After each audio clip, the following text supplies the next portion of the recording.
All right, today we're diving into the incredible world of Matt Haig's novel, The Midnight Library. We're going to unpack some of its most powerful lessons about life, about regret, and all that untapped potential we've got. You know that feeling, right? We all have it. You look back on your life, at the choices you made, maybe the ones you didn't make, and you just get tangled up in that endless sea of what ifs. What if I'd moved? What if I'd said yes to that person?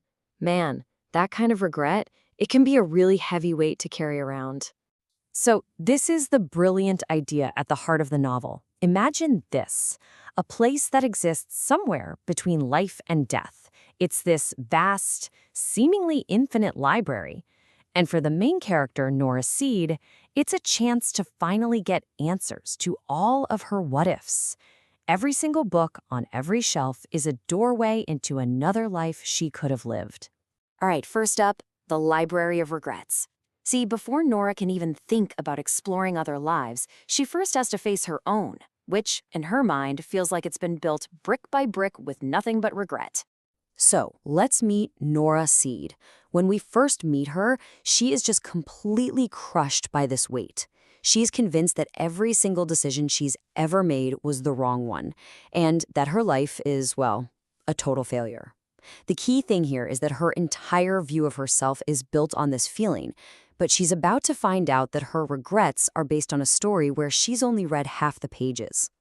So, part 2, Exploring Infinite Lives. This is where things get really interesting. With the library as her guide, Nora gets to do something we've probably all daydreamed about. She actually gets to step out of her story and try on countless others. And wow, the contrast is just staggering.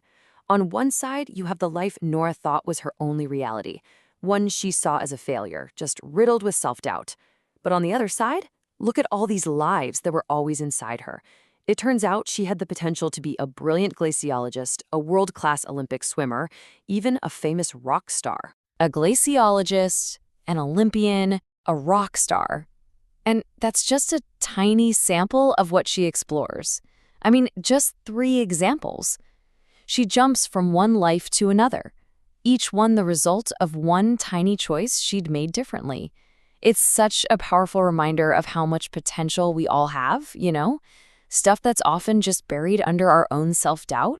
And this brings us to one of the first huge lessons Nora learns. Often, the only thing holding us back is our own perception of our limits. These other lives prove to her and to us that she was always capable of so much more than she ever gave herself credit for. But, and this is a big but, here's the twist. Just when Nora starts thinking, okay, this is it, I found the perfect life, she uncovers a universal truth. The rock star life, it came with addiction, with tragic loss.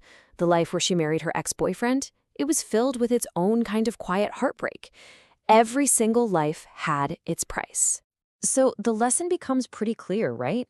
The goal isn't to find some flawless existence, because it just doesn't exist. Every life, no matter how shiny and perfect it looks from the outside, has its own shadows, its own struggles. Perfection was never really on the table. It was always an illusion. This brings us to our third part, finding power in reality. This realization is the major turning point in the book. Nora's whole mission changes. Instead of searching for a different life to escape into, she starts finding strength in the one she already had. She starts to learn this incredible thing. Regrets don't have to be signs of failure. They can actually be reframed into fuel for the future. The process is simple but powerful. First, you just have to acknowledge the feeling, not push it away. Then you dig for the lesson inside it, you use that lesson as a kind of compass, and then finally, you can let go of the heavy weight. And this idea right here, acceptance is greater than escape, it captures the course shift in her entire journey. She stops running. She stops trying to escape her reality and just starts to accept it.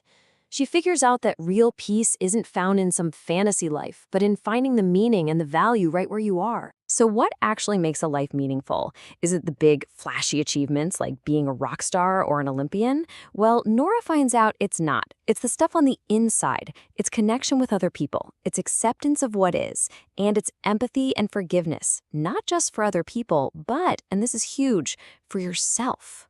And as she goes on, the realizations just get deeper. She learns to look at uncertainty not as the scary thing, but as the very space where potential lives. She gets that mental health isn't some side issue, it is our life. And maybe most importantly, she realizes it is never, ever too late to ask for help. And that brings us to our final section, the boldest choice. All of these incredible experiences, all these lessons, they're all building toward one final, really profound idea. You know, after trying on all these different lives, Nora discovers one thing that was always there, a constant thread: the people. Her brother, her friends, her parents. She finally sees that her connections with them were what shaped her reality all along, in ways she had completely overlooked. And this is the absolute peak of her journey. After seeing everything she could have been, she comes to the most powerful realization of all: her original life. The one she thought was so disappointing, the one she was so desperate to leave. It was full of love and potential the entire time. It was always worth living. And that right there, that's the book's ultimate lesson. The boldest, most courageous choice isn't to find a new, better life. It's to turn around, look at your one, messy, imperfect, uncertain life, and choose to live it, to fully show up for it. The Midnight Library is really this beautiful reminder that our life is a book, and we are the authors. Yeah, the past chapters are already written, you can't change those, but the pen is in your hand, right now. So the only question that really matters is this: what page of your story are you going to write today?